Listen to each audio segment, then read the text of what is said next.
मेरे छोटे भाई बहन, तो कैसे हैं आप लोग और कैसी चल रही है आपके बोर्ड 2026 की तैयारी। तो मेरा नाम दीपांशु राजपूत है। मैंने यूपी बोर्ड क्लास 12 में डिस्ट्रिक्ट रैंक 4 गेन की है। तो आप सभी भाई बहनों का मैं स्वागत करता हूं, अभिनंदन करता हूं आज इंग्लिश ग्रामर की बेहतरीन क्लास में। आप लोगों का कमेंट आता है कि भैया मेरी इंग्लिश ग्रामर वीक है, मुझे इंग्लिश ग्रामर समझ में नहीं आती, मैं प्रीवियस ईयर क्वेश्चन करना चाहता हूं लेकिन मैं कर नहीं पाता हूं, मैं सोचता हूं कहां से करूं। तो आपका ये सॉल्यूशन मैं यहां पर लेके आ चुका हूं। आज मैं आपको 2022 के 5 सेट का कंप्लीट इंग्लिश ग्रामर का जो डर है वो खत्म करने वाला हूं। आज मैं 2022 के 5 सेट कराऊंगा, उसके बाद मैं 2023 के कराऊंगा, उसके बाद 2024 और 25 के कराऊंगा। और मैं वादा करूंगा कि अगर आप 2022 से 2025 तक के प्रीवियस ईयर क्वेश्चन कर लेते हो तो आपके बोर्ड 2026 में जो इंग्लिश ग्रामर में ऑब्जेक्टिव आते हैं, इंग्लिश ग्रामर के अंदर 5 ऑब्जेक्टिव क्वेश्चन आते हैं और वो जो होते हैं 2-2 नंबर के होते हैं। मतलब 5 ऑब्जेक्टिव क्वेश्चन आते हैं, हर क्वेश्चन 2 नंबर का होता है, इसलिए ये 10 नंबर के क्वेश्चन बनते हैं। और आज की क्लास में मैं आपको बताऊंगा वीवीआईएमपी जो हमारे प्रीवियस ईयर क्वेश्चन है। मैं आज आपको प्रीवियस ईयर क्वेश्चन बताऊंगा, पीवाईक्यू बताऊंगा और कौन कौन से होंगे। 2022 का सेट नंबर 1 कराऊंगा मैं आपको, इसका मैं ग्रामर पोर्शन कराऊंगा। हर सेट के अंदर 5-5 ऑब्जेक्टिव होते हैं, तो मैं आज पांचों सेट के 5-5 ऑब्जेक्टिव करा दूंगा, यानी कि 25 ऑब्जेक्टिव आज कराए जाएंगे और बहुत बेहतरीन प्रीवियस ईयर क्वेश्चन होंगे। हमारा सेकंड नंबर जो सेट होगा वो ईएफ नंबर सेट में कराऊंगा, उसके बाद हम set number 3 easy number set हम करेंगे, फिर सेट नंबर 4 ईएच सेट हम करेंगे, फिर हम set number 5 EJ set number हम करेंगे। तो आइए सभी सेट्स को मैं स्टेप बाय स्टेप 1 बाय 1 सभी को डिस्कस करता हूं और आपके बिल्कुल दिमाग में सारी चीजों को बिल्कुल फिट कर देता हूं। तो हाँ मेरे प्यारे भाई बहन, अब मैं डिस्कस करूंगा हमारे 2022 के पीवाईक्यू, जिसमें सबसे पहले मैं डिस्कस करूंगा हमारा सेट नंबर 1। हमारा पहला नंबर सेट जो होगा, हमारा सेट नंबर 1 हम डिस्कस करेंगे, उसके बाद सेट नंबर 2 और इस तरीके से हम आगे बढ़ते चले जाएंगे। तो सबसे पहले नंबर सेट में हमें 5 एमसीक्यू दिए जाएंगे। हम केवल और केवल ग्रामर पोर्शन का पोस्टमार्टम करने वाले हैं, कंप्लीट पोस्टमार्टम हम करेंगे। तो हमारा पहला नंबर जो क्वेश्चन होगा वो होगा मेरा 1 वर्ड सब्स्टिट्यूशन से, मतलब अनेक शब्दों के लिए एक शब्द, मतलब बहुत सारे शब्द मिलकर एक वाक्य बनाते हैं, उसके लिए केवल एक शब्द का प्रयोग करना 1 वर्ड सब्स्टिट्यूशन कहलाता है। हमारा फर्स्ट क्वेश्चन क्या बोल रहा है, the country ruled by king, मतलब ऐसी कंट्री जिसको राजा के द्वारा शासन चलाया जाता हो, उस कंट्री को क्या बोलेंगे। क्या वो कंट्री, हमारा पहला ऑप्शन है डेमोक्रेसी कहलाएगी, या हमारा दूसरा ऑप्शन है मैनार्की कहलाएगी, या हमारा तीसरा ऑप्शन है मैट्रियार्की कहलाएगी, या हमारा फोर्थ नंबर ऑप्शन ओलिगार्ची कहलाएगी। तो आपको राइट आंसर इसका क्या बताना है कि ऐसा राज्य जो राजा के द्वारा शासन किया जाता है जिस पर, तो उसका राइट आंसर जो होना चाहिए वो होना चाहिए मैनार्की। जो मैनार्की होता है इसमें एक राज्य पर राजा के द्वारा शासन किया जाता है, जो पिछले सालों में होता था। अब तो यहां पर क्या चलता है, जैसे कि हमारा देश है भारत में प्रधानमंत्री होते हैं, मुख्यमंत्री होते हैं। अब हमारे देश में राजा नहीं होते, तो हमारे देशों में प्रतिनिधियों के द्वारा शासन चलता है। हमारा डेमोक्रेसी है, हमारे देश में डेमोक्रेसी है, याद रखना, ठीक है, ये भी याद रखना। हमारा सेकंड नंबर हम ए नंबर क्वेश्चन कर चुके हैं। हमारा बी नंबर क्वेश्चन जो हम ए नंबर क्वेश्चन जो हमने किया है, ये करने पर आपको 2 नंबर मिलेंगे, 2 मार्क्स आपके पक्के हो गए। अगर आपने इस क्वेश्चन को कर लिया तो आपके 2 मार्क्स पक्के हो गए। और हाँ, प्रीवियस ईयर क्वेश्चन जो होते हैं वो हर साल रिपीट होते हैं। तो आपकी अगर अच्छी किस्मत है कि आप इस क्लास को देख रहे हैं तो मैं वादा करता हूं 2022 के अगर 5 सेट अगर आप कर लेते हो तो आपके बोर्ड एग्जामिनेशन में 100% क्वेश्चन फंसेंगे। मैं दावे के साथ इस चीज को कह सकता हूं। मैं जानता हूं कि क्वेश्चन कहां से आएगा और कहां से आया है। 2025 में मैंने अंदाजा लगाया था और जहां जहां से मैंने अंदाजा लगाया वहां से मुझे प्रश्न मिले। तो 2026 में भी मैं वो आंकड़े निकालूंगा, उन आंकड़ों के आधार पर आपको मैं बताऊंगा कि कैसे कैसे आपको करना है, ठीक है। तो हमारा सेकंड नंबर क्वेश्चन क्या है, the phrase at a stretch means, मतलब एट अ स्ट्रेच का मतलब क्या होता है मैं आपको बता दूं। इसके सबसे पहले आप ऑप्शन पढ़ो। पहला ऑप्शन क्या है, स्लोली, स्लोली। उसके बाद हमारा सेकंड नंबर ऑप्शन क्या है, continuously. Third number option very fast, fourth number option rapidly, तो इसका मतलब है एट आ स्ट्रेच, स्ट्रेच करते हैं ना, मतलब लगातार खींचते रहते हैं, स्ट्रेच मतलब स्ट्रेचिंग करते रहते हैं। तो इसका आप इससे याद रखना, एट आ स्ट्रेच का मतलब होता है कंटिन्यूअसली, कंटिन्यूअसली, कंटिन्यूअसली इसका राइट आंसर हो जाएगा। कंटिन्यूअसली का मतलब होता है लगातार, कंटिन्यूअसली मतलब लगातार, ठीक है। हमारा जो सी नंबर क्वेश्चन है वो क्या बोल रहा है, the synonym of laudable, the synonym of laudable, synonym का मतलब होता है पर्यायवाची शब्द, किसका पर्यायवाची शब्द, लॉडेबल का। तो लॉडेबल का हमें पर्यायवाची शब्द बताना है। लॉडेबल का मतलब होता है जिसकी प्रशंसा की जा सके, मतलब अगर आप अपने टॉपर बनेंगे, अपने गांव में अगर आप टॉप करेंगे, एक डिस्ट्रिक्ट टॉपर बनेंगे, तो पूरे डिस्ट्रिक्ट में आपको एक लॉडेबल मतलब आपको बहुत लॉडेबल होगा, आपके गांव में आपकी बहुत प्रशंसा की जाएगी, आपके मम्मी पापा आपके ऊपर बहुत ज़्यादा प्राउड करेंगे। लेकिन कैसे करेंगे, पूरी क्लास को ध्यान से देखो और एक अच्छी तरीके से टॉपर बनने की तरफ आगे बढ़ो। तो लॉडेबल का मतलब प्रशंसनीय है। इसमें हम देखते हैं ऑब्जेक्टिव में कौन सा सही है। हमारा जो ए नंबर ऑप्शन है वो है प्रेजवर्दी, पहला देखो प्रेजवर्दी, सेकंड नंबर है एबल, थर्ड नंबर है डिसेबल और फोर्थ नंबर है लीएबल। तो मैं आपको बता दूं लॉडेबल का मतलब होता है प्रशंसनीय और प्रेजवर्दी, हमारा पहला ही ऑप्शन हमें सही मिल गया। प्रेजवर्दी का मतलब होता है प्रशंसनीय, जिसकी बड़ाई की जा सके, जिसकी प्रशंसा की जा सके, उसको बोलेंगे हम लॉडेबल, याद रखना। तो लॉडेबल का प्रेजवर्दी राइट आंसर हो जाएगा। उसके बाद हमारा क्वेश्चन क्या बोल रहा है, हमारा डी नंबर क्वेश्चन क्या है, one should not abuse his father, one should not abuse his father. ये जो हमें सेंटेंस दिया गया है, इस सेंटेंस में गलती है, एरर है। अब एरर कहाँ पर है, कौन से वाक्य, कौन से शब्द में एरर है, इसमें आपको एरर ढूंढना होगा, आपको गलती ढूंढनी होगी। और अगर आप छोटी सी गलती ढूंढ लोगे ना तो आपको 2 नंबर मिल जाएंगे। आप अपनी जिंदगी में बहुत से लोगों की गलतियां ढूंढते हैं, आज इस सेंटेंस में आप गलती ढूंढ के दिखाओ और अपने 2 नंबर पक्के कर लो। क्वेश्चन क्या बोल रहा है, one should not abuse his father. तो पहला ऑप्शन है शुड, इसमें गलत है। दूसरा ऑप्शन है हिज, इसमें गलत है। तीसरा ऑप्शन इसमें नॉट, इसमें गलत है। फोर्थ नंबर ऑप्शन वन, इसमें गलत है। तो इसमें गलत क्या है मैं आपको बता दूं कि वन के साथ कभी भी हिज नहीं आता है, वन के साथ कभी भी हिज नहीं आता है। हिज किसके साथ आता है, ही के साथ हिज आता है, सी के साथ हर आ रहा है, दे के साथ देयर आता है, इस तरीके से। तो वन के साथ हिज नहीं आएगा, वन के साथ वंस आएगा, वन के साथ वंस आएगा, हिज नहीं आएगा। तो इसका ऑप्शन नंबर जो सेकंड है वो सही हो जाएगा। हिज इसमें गलत है, हिज इसमें एरर है, तो ऑप्शन नंबर सी इसका राइट हो जाएगा। हमारा ई नंबर क्वेश्चन क्या है, अगर हम इतने 5 क्वेश्चन सही लगा लेते हैं ऑब्जेक्टिव, तो हमें 10 नंबर पक्के मिल जाते हैं। 2 मिनट के काम है, 2 मिनट में आपके 10 नंबर पक्के, आपके मुट्ठी में 2 नंबर हो जाएंगे। हमारा ई नंबर क्वेश्चन क्या है कि the antonym of stale is, antonym बताना है आपको, विपरीत, विपरीतार्थक शब्द बताना है आपको, विलोम शब्द बताना है। किसका, स्टेल का। स्टेल का मतलब क्या होता है, स्टेल का मतलब होता है बासा, मतलब बासा, बासा आप समझ सकते हैं। और स्टेल का जो एंटोनिम हो जाएगा, इसका जो हम अपोजिट वर्ड ढूंढ सकते हैं वो है फ्रेश। फ्रेश मतलब होता है ताज़ा और स्टेल का मतलब बासा। तो मैं क्या कर सकता हूँ, स्टेल का जो हमारा जो इसका जो एंटोनिम हो जाएगा वो हो जाएगा फ्रेश। स्टेल का मतलब होता है बासा और फ्रेश का मतलब होता है ताज़ा। तो हमने सेट नंबर 1 2022 का अभी कंप्लीट कर लिया है। कंप्लीट जो उसमें ग्रामर में जो भी ऑब्जेक्टिव आते हैं, 5 ऑब्जेक्टिव को डिस्कस कर लिया है।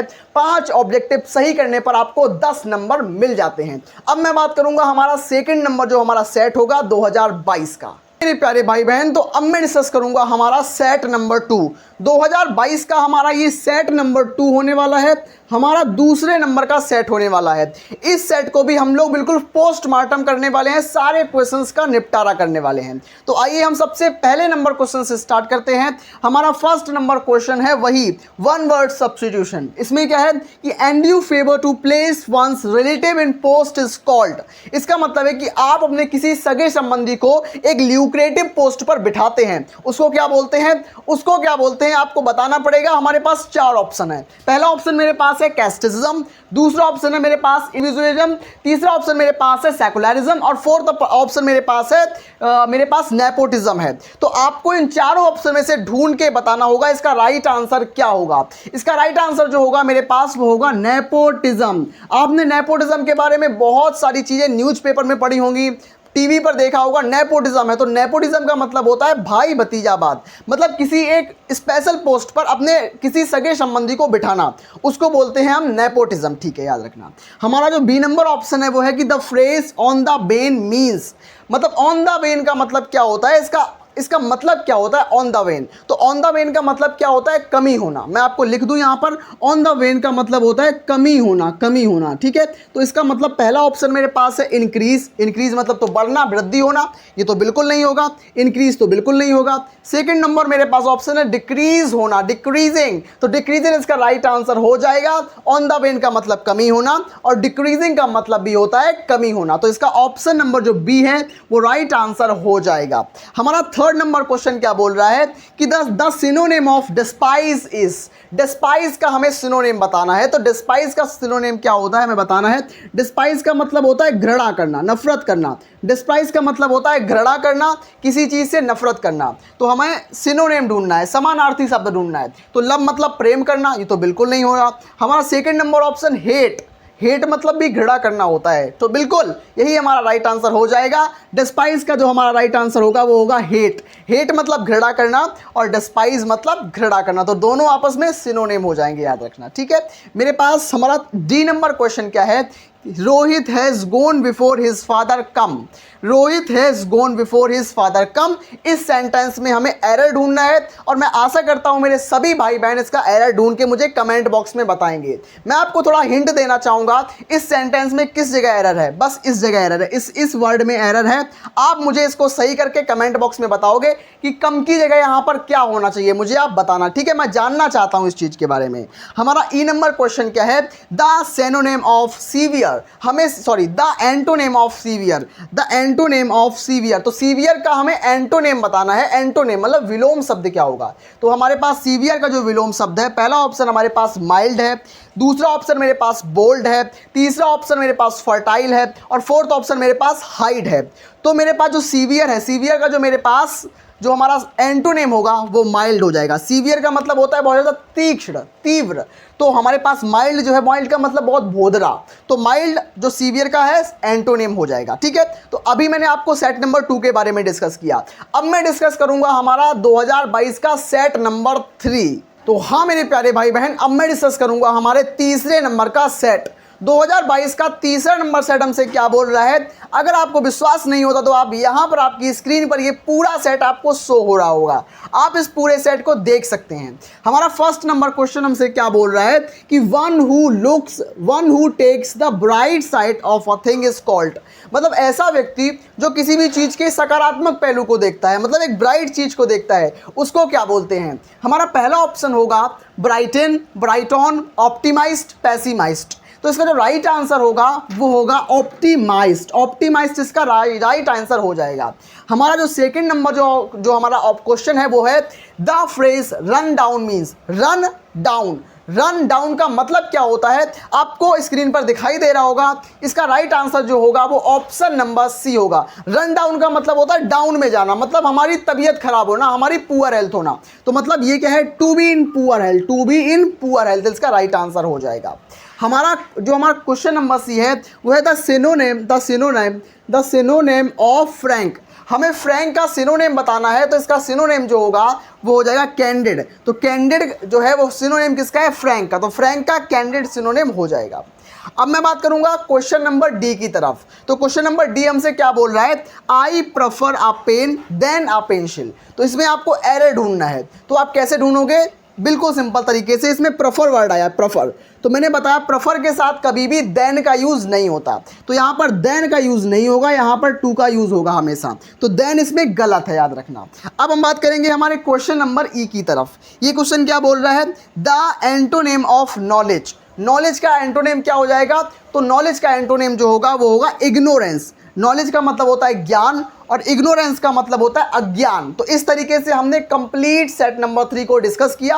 अब मैं डिस्कस करूंगा हमारे क्लास 12 2022 इंग्लिश का 4th नंबर सेट को कंप्लीट डिस्कस करूंगा। प्यारे भाई बहन, अब मैं डिस्कस करूंगा हमारे 2022 का 4था नंबर सेट, जो कि आपको स्क्रीन पर साफ साफ दिखाई दे रहा होगा। मैं अभी आपको क्वेश्चन पढ़ के बता रहा हूं और बिल्कुल बेहतरीन तरीके से आपसे बोल रहा हूं कि जो भी चीज़ें आपको याद करनी हो आप उन चीज़ों को याद कर लो। जो आपको नहीं पता हो तुरंत इंस्टेंटली उनको तैयार कर लो। हमारा क्वेश्चन नंबर ए हमसे क्या बोल रहा है कि one who abandon his religious is called. जो अपने धर्म को त्याग देता है उसको क्या बोलते हैं, उसको बोलते हैं हमारा second number option apostate. Apostate का मतलब होता है जो अपने धर्म को त्याग देता है। सेकंड सेकंड नंबर क्वेश्चन हमसे क्या बोलता है कि द फ्रेज पिक होल इन, मतलब द फ्रेज पिक होल इन का मतलब क्या होता है, हमारा फर्स्ट नंबर ऑप्शन सही हो जाएगा, किसी की गलती को ढूंढना, मतलब फाइंड फॉल्ट विद। ठीक है, हमारा थर्ड नंबर क्वेश्चन क्या है कि the synonym of acute is, मतलब हमें एक्यूट का मतलब सिनोनिम बताना है। एक्यूट का मतलब होता है बहुत तीक्ष्ण, तो इसका right answer option number C हमारा हो जाएगा सीवियर। एक्यूट का हमारा राइट आंसर सीवियर हो जाएगा। हमारा थर्ड नंबर क्वेश्चन क्या है, the driver stood at the extremest edge of the rock. इसका जो राइट आंसर होगा वो होगा option number second, extremest. Extremest नहीं होता, एक्सट्रीम अपने आप में बहुत बड़ा भारी भरकम शब्द है, तो इसमें एक्सट्रीमेस्ट नहीं कर सकते, इसकी हम सुपरलेटिव डिग्री नहीं बना सकते, याद रखना। एक्सट्रीम अपने आप में एक बहुत अच्छा, मतलब बहुत बड़ा वर्ड है, इसमें हम एक्सट्रीमेक्स्ट नहीं कर सकते। ठीक है, हमारा ई नंबर जो क्वेश्चन है वो क्या बोल रहा है, the antonym of virtue. Virtue का एंटोनेम क्या होगा मेरे पास, तो थर्ड ऑप्शन वाइस इसका राइट आंसर हो जाएगा। तो आपको मैंने फोर्थ नंबर सेट बताया, अब मैं आपको साथ डिस्कस करने वाला हूं हमारा सेट नंबर 5। तो हाँ मेरे प्यारे भाई बहन, अब मैं डिस्कस करूंगा हमारा पांचवा और लास्ट नंबर का हमारा सेट, जो कि 2022 का पांचवा नंबर सेट है। मैं यहाँ पर डाल देता हूँ हमारा फिफ्थ नंबर सेट, ये हमारा पांचवा नंबर का सेट है। और आज की क्लास में जो मैंने वादा किया था उसको मैंने पूरा किया। मैंने 5 सेट बताने के लिए कहा था, मैंने पांचों को कराया। अब आपकी जिम्मेदारी बनती है पांचों को अच्छी तरीके से तैयार कर लेना। मैं वादा करता हूँ कि 2026 में 2022 से प्रश्न जरूर आएंगे, तो आपको आज की ही क्लास में जो जो पढ़ाया गया है उनको अच्छे से आप तैयार जरूर कर लेंगे। मेरे प्यारे भाई से मैं ये उम्मीद रखता हूं। हमारा फर्स्ट नंबर क्वेश्चन क्या है कि which can not be correct, जिसको हम करेक्ट ना कह सके उसको हम क्या बोलेंगे, उसको हम बोलेंगे हमारा फोर्थ ऑप्शन इनकरीजिबल, मतलब that can not be correct, जिसको हम कभी सही नहीं कर सकते हैं उसको बोलेंगे इनकरीजिबल। ठीक है, हमारा सेकंड नंबर जो क्वेश्चन है, द फ्रेज ऑफ किसका, the phrase of bone of contention. Bone of contention हमारा जो फ्रेज है, मुहावरा है, उसका मतलब क्या होता है, उसका मतलब होता है झगड़े की जड़। झगड़े की जड़, कॉज ऑफ क्वेरल हो जाए, रीजन ऑफ क्वेरल हो जाए, ये मतलब। तो इसका जो ऑप्शन नंबर थर्ड है, reason of quarrel, right answer हो जाएगा। ठीक है, हमारा क्वेश्चन नंबर जो सी है वो क्या बोल रहा है, द सिनोनिम सी हमसे क्या बोल रहा है, the synonym of Ben is. Ben का सिनोनिम क्या होगा, तो बेन का मतलब होता है अभिशाप, तो इसका थर्ड ऑप्शन सही हो जाएगा कर्स। कर्स का मतलब भी होता है अभिशाप, याद रखना। हमारा डी ऑप्शन नंबर क्वेश्चन क्या बोल रहा है कि ऑलवेज स्पीक आर ट्रूथ। इसमें हमें एरर फाइंड आउट करना है, तो इसमें एरर क्या होगा, हमारा थर्ड ऑप्शन एरर हो जाएगा, यानी कि ए इसमें गलत है, इसमें दा का यूज होना चाहिए। ठीक है, हमारा जो हमारा ई नंबर क्वेश्चन है वो क्या बोल रहा है, the antonym of ancient. Ancient का मतलब होता है पुराना, प्राचीन, तो प्राचीन का एंटोनिम क्या हो जाएगा, प्राचीन का एंटोनिम हो जाएगा नवीन, मतलब जो नया है, मतलब एंशिएंट का हो जाएगा मॉडर्न। तो मॉडर्न का एंशिएंट और एंशिएंट का मॉडर्न आपस में एक दूसरे के सिनोनिम्स होते हैं, सॉरी एंटोनिम्स होते हैं। तो आज की क्लास में मैंने complete antonym, synonym, one word substitution, idiom and phrases, बहुत सारी चीज़ों को डिस्कस किया। तो आज की क्लास आपको कैसी लगी मुझे कमेंट बॉक्स में जरूर बताना। मैं मिलता हूं अपनी नेक्स्ट अमेजिंग क्लास में, तब तक के लिए धन्यवाद।